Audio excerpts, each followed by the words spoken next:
ये दल्ला अब्दुल्ला का गुलाबी गैंग है। कांग्रेस हाईकमान अपना विपक्ष का नेता नहीं चुन सकी कि जब तक कांग्रेस के पीले बाट ना हो जाएंगे, जब तक ही कांग्रेस का पंडा नहीं छोड़ेंगे। ये दल्ला अब्दुल्ला नई पार्टी का गठन करेंगे 20 विधायक इनके साथ कि राजकुमार सैनी और ये अब दल्ला साथ बैठे पाए, पर जिससे नफरत हो जाए ना उसका वापसी नहीं होती राजनीति। ये जिंदगी में सरपंची तक आ जाएंगे, चुनाव नहीं जीते।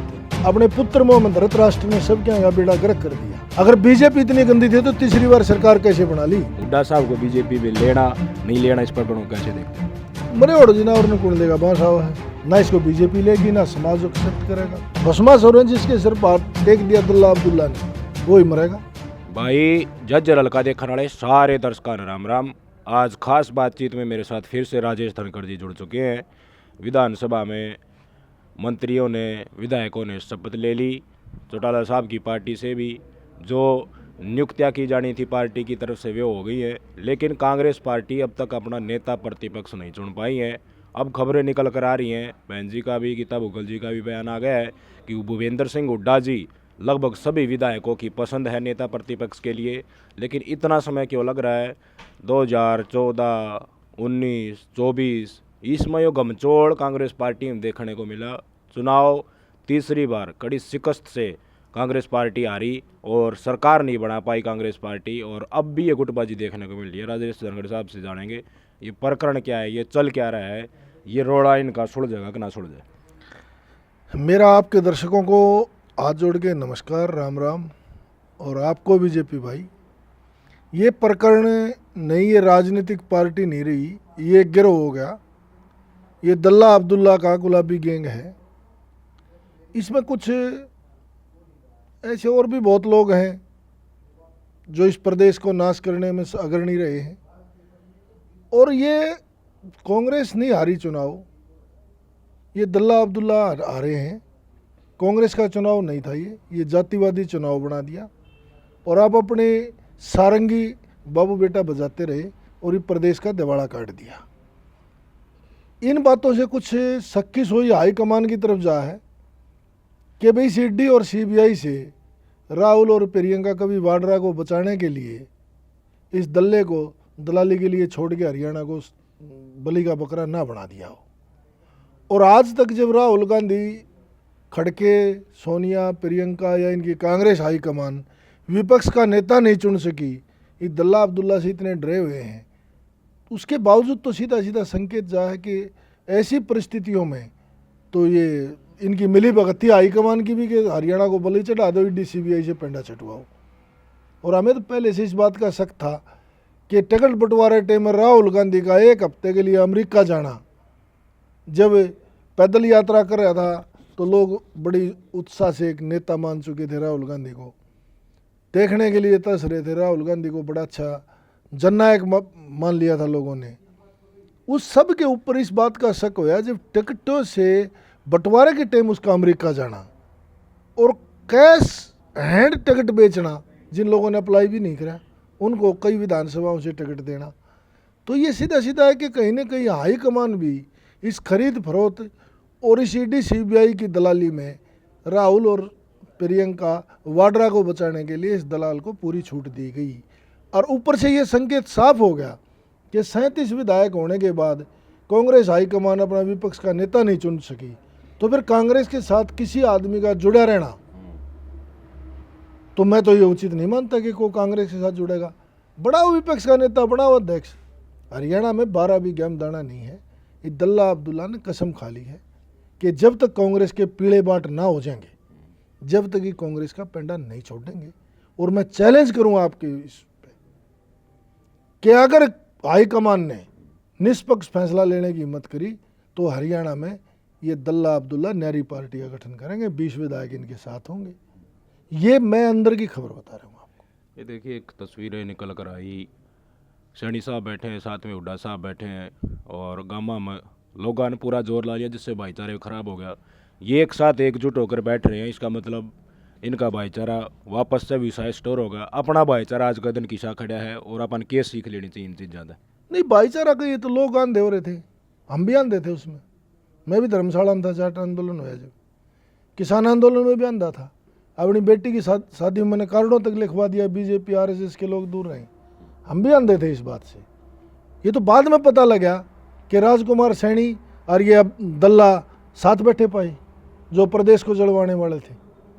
और सैनी तो सूप क्यों, सैनी तो इसको घी भी देगा सर्दियों में गूंद गाल के। 10 किलो की सरकार बनवा दी। ये लोगों की नज़र में है ना दो पार्टियां। ये तो ये प्रैक्टिकली पर्दे के पीछे बीजेपी का सबसे बड़ा सपोर्टर ये दल्ला था। लेकिन राहुल गांधी ने एक बयान भी आया, मीडिया में छपा भी, उन्होंने स्पष्ट तौर पर कहा कि कुछ नेताओं का हित पार्टी के हित से ऊपर था। उनका इशारा कहीं ना कहीं हुड्डा साहब की तरफ हो सकता है, तो उन्होंने तो अपना पक्ष रख तो दिया। ये भी तो हो सकता है जो आप बातें करें उनसे इतर की उनको किसी धोखे में रखा गया हो कि सरकार आ ही रही है, आप निश्चिंत रहो, आप फ्री हो जाओ बिल्कुल। ये समीकरण भी तो लोग लगा रहे हैं ना। क्या 5 साल के लिए वर्कर और जो लोग मेहनत कर रहे थे उस बयान को चाट लें? क्या राहुल गांधी की तस्वीर के आगे अपने काम रख दें? क्या आपने जो 750 किसान और 32 लोग जाट आंदोलन में मारे गए, जो पहलवानों का एक फर्जी आंदोलन तैयार करा के पूरे प्रदेश में अफवाह फैला दी, अपना ईडी सीबीआई से बचने के लिए दबाव बनाया गया, इस पूरे के पूरे समाज को राजनीतिकरण कर दिया गया जाट समाज का। ये कोई पागल हैं लोग? राहुल गांधी ने एक बयान दे दिया। राहुल गांधी क्यों गया टिकट बंटवारे टाइम पर अमेरिका? उसको पता नहीं था।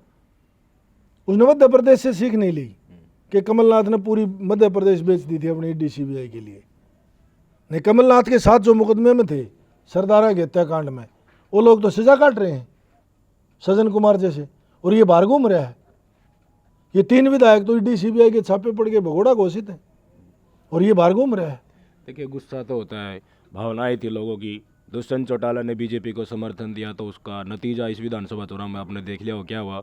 ऐसा ही गुस्सा भूपेंद्र सिंह हुड्डा की तरफ, आकांक्षा है, जिससे ज़्यादा आकांक्षाएं हैं फिर उनसे गुस्सा ऑटोमेटिकली बढ़ ही जाता है। लेकिन क्या वो गुस्सा शांत होगा? जनता फिर से भूपेंद्र सिंह हुड्डा जी को अपना लेगी, उनका अपना नेता मान लेगी? क्या कांग्रेस पार्टी फिर से भूपेंद्र सिंह हुड्डा को नेता प्रतिपक्ष नियुक्त कर देती है तो कांग्रेस का भविष्य क्या होगा?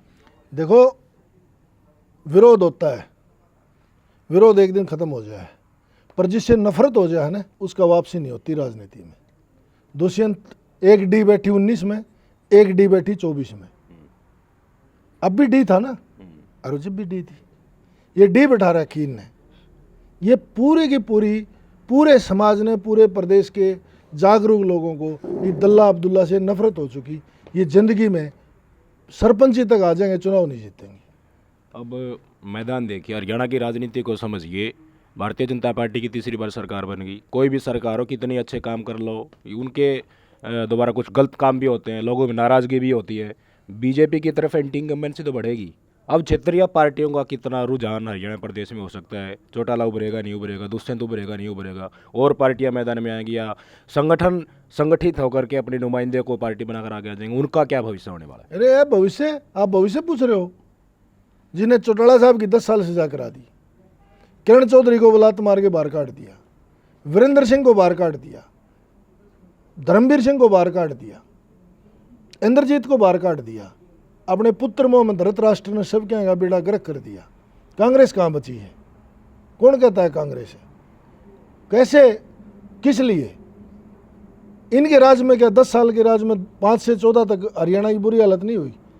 ये चीफ मिनिस्टर था, इन्हें 3 लड़के मरवाए मैयड़ में। 2000 लोग आज पीओ घोषित हैं मैयड़ के, जो रेलवे लाइन पर सुभाष यादव ने गोली से मारे। 2000 लोग आज भी उस पर बेल पे हैं और पीओ घोषित हैं। ये कौन सा साफ है? क्या गाडोली में 12 लड़कियां इसने मुकदमा दर्ज नहीं कराया चीफ मिनिस्टर होते हुए? लेकिन बीजेपी कितनी साफ है? बीजेपी के खिलाफ भी तो ये तमाम आरोप लगते हैं, उनसे भी तो आकांक्षाएं थी, लेकिन देखिए हर वर्ग उनसे एक तरीके से नाराज था, ये दिखाया गया, प्रदर्शित हुआ, और सब खुश हो, ये जरूरी नहीं। आप बीजेपी की भी तो बताइए ना। ये तो एक प्रोफाइल बनाई गई। बीजेपी ने बहुत बुरे काम करे, बीजेपी दुष्ट है, बीजेपी हत्यारी है। ये एक तैयारी करी गई पूरे समाज में अपनी कुर्सी छीनने के लिए। अगर बीजेपी इतनी गंदी थी तो तीसरी बार सरकार कैसे बना ली? दलाली होती रही। ये सब ड्रामा है। मेरा बेटा चीफ मिनिस्टर बना गया, हमारी पूरी राजनीति में जड़गड़ी रहे, हम ही प्रदेश को लूटें, हम ही लोकसभा जीते, हम ही विधानसभा जीते, हमें विपक्ष के नेता बने। मैं चैलेंज करूंगा आपके इस चैनल के ऊपर, इसने मत बनाओ विपक्ष का नेता।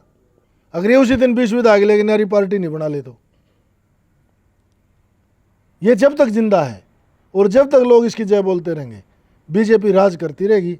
इसलिए सैनी साहब का धन्यवाद। इसको सूप के इसके तो जड्डे में 2 सेर घी और दे देगा बड़ी का। लेकिन आपने कहा कि अलग पार्टी बना लेंगे, लेकिन जो तमगा है ईडी सीबीआई का, उसका अब जकरा चल रहा है, उनके चलते दबाव में आ गए थे और बीजेपी की मदद कर दिया। ऐसी बात आपने भी कई और लोग भी कहते सुनने आ रहे हैं। अलग पार्टी में तो वो भी तमगा रहेगा, केंद्र में बीजेपी की सरकार है, तो लोग फिर से इनको कहेंगे कि ये बीजेपी के द्वारा ये प्रायोजित है। ये बीजेपी में शामिल हो गए हुड्डा साहब, उसके बाद तो जज रल के उनको कहेंगे भाई पूरा की टिकट तो मैं बांटूंगा, मेरा गढ़ रहा है, मेरी बात मान लो। इन शर्तों के ऊपर हुड्डा साहब बीजेपी में शामिल हो गए, तो आम कार्यकर्ता तो बीजेपी को कोसते थे, उनका कहना का फिर हुड्डा साहब को बीजेपी में लेना नहीं लेना, इस प्रकरण को कैसे देखते हैं? मरे और जिनावर ने कौन लेगा, बांसा है। कमलनाथ ले लिया बीजेपी ने, अरविंदर लिया था बीजेपी ने खाली काकड़ी पंजाब में। ये तो बदबू आओगी इसमें, तो जिस पार्टी में जाएगा उसी का नाश करेगा।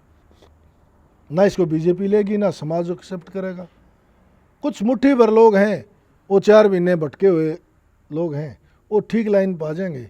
इसलिए पूरे समाज को एक चिंतन मंथन करना चाहिए और अपने ऐसे नेता का काम करना साथ लगना चाहिए जो आपकी 5 साल तक अपेक्षाओं को पूरी करे। पूरे के पूरे जाट समाज को इसने राजनीति में धकेल दिया। बिजनेसमैन क्यों नहीं बनाया? बिजनेस तो इसे भतीजे करेंगे, बिजनेस तो इसका भाई करेगा। गाड़ियां की एजेंसी नहीं क्यों की? फैक्ट्री इसके दामाद में होगी मारुति के स्पेयर पार्ट बनाने की, जो आईएमटी से बाहर ले जाके जमीन सस्ती भाव में खरीद के इसने फैक्ट्री लगवा दी काकरोला गांव में। ऐसे ऐसे हजारों तो मेरे पास है इनके सबूत, जो इन्हें गैर कानूनी काम करके अपने लोगों को बिजनेस में सेट कर दिया। नहीं, इतनी सारी चीज़ें आप बता रहे हैं तो इसका मतलब क्या माने? बीजेपी आगे हरियाणा में फिर से आती जाएगी वहीं? अरे भैया 1400 एकड़ जमीन गाडोली गढ़ियर शुरू की, इसने रिलायंस को दी और पुलिस वाले ने 4 दीवारी कराई और 12 अनमैरिड जटाएं लड़कियां पे मुकदमा दर्ज है। कम से कम 400 जटाएं लड़कियां पे मुकदमा दर्ज है। ये कब से हितैषी हो गया हरियाणा का? इन्हें जहाँ से मिला वहीं से खाया, तोता ही डाल उठ गया।